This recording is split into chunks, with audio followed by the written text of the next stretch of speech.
Tasavvur qiling. Okean o'rtasida dahshatli jang. Okean o'rtasida ikki maxluq hayot-mamot jangiga kirishgan. Harbiy kemalar, kreyserlar va esminsterlar ulardan biriga yordam berish uchun maxsus harpunlar va qurollar bilan o't ochmoqda. Ammo bu ulkan maxluqlar oldida deyarli foydasiz. Doktor Bob taqdim etadi.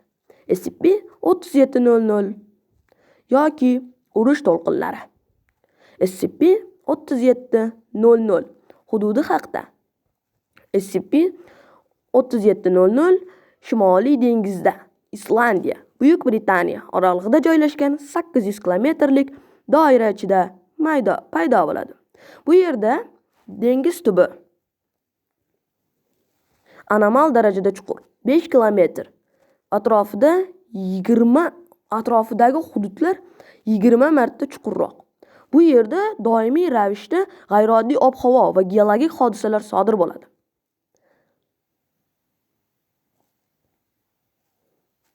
SCP-3701 ulkan qisqichbaqa, bu uzunligi 6 kilometr bo'lgan lobsterga o'xshash maxluq.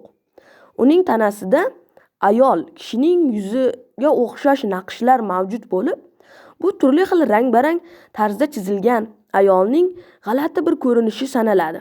Bu ayolga yaxshilab e'tibor bersangiz, uni umuman tanishning imkoni yo'q. Uning 6 ta qo'li, 4 ta qisqich, 2 tasi cho'qmorga o'xshash va 8 ta oyog'i mavjud. Shuningdek, 4 ta to'q sariq ko'zlari mavjud. Tanasi ancha shikastlangan, yoriqlari va chandiqlari bor.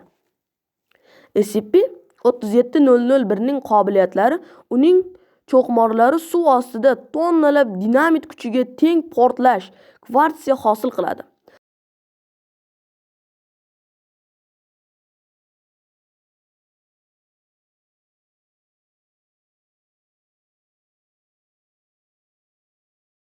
Uning yana bir g'ayrioddiy qobiliyati ko'zlaridan gamma nurlarini ota oladi va bo'ronlarni ham to'xtata oladi. Tezligi soatiga 100 kilometrdan oshadi. Agar raqibini topa olmasa, 15 kundan so'ng g'oyib bo'ladi. Demonstratsiyaga uchraydi. SCP-3701 ning ahvoli. U odamlarga nisbatan do'stona.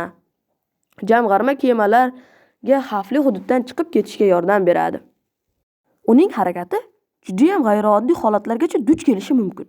Mana masalan, u ba'zida suv o'rtasida qandaydir doira hosil qilishga urinadi. Bu doira nima uchun, qaysi sababdanligi noma'lum. Ba'zi olimlar uni dushmanini chaqiryapti deb o'ylaydi. Bunday g'alati doira ichida doimiy tarzda juda g'alati bo'lgan hodisalar yuz beradi. SCP-3701 u 1922-yildan beri zaiflashib bormoqda. Avvalgi uzunligi 16 kilometr bo'lgan bo'lsa, hozir atiga 6 kilometrga tushib qolgan.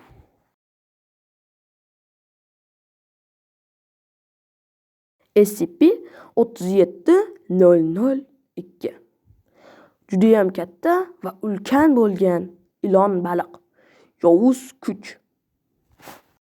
U juda ham paranormal va g'ayrioddiy shaklga, ko'rinishga ega. Uning paypaslagichlari ulkan qandaydirsiga cho'zilib tashlangan yoki kirib chiqadigan ulkan paypaslagichlari bor.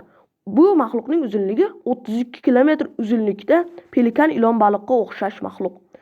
Uning naqd 13 ta paypaslagichi mavjud va u SCP-3702 ning diametri 1 kilometr va bukrilish joyi 60 metrga teng.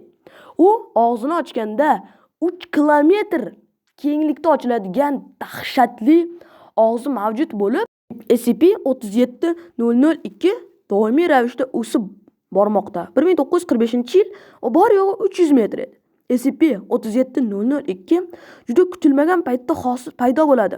5 balli sistemada dovullar va juda ham ulkan bo'lgan dahshatli girdoblarni hosil qilishga qodir.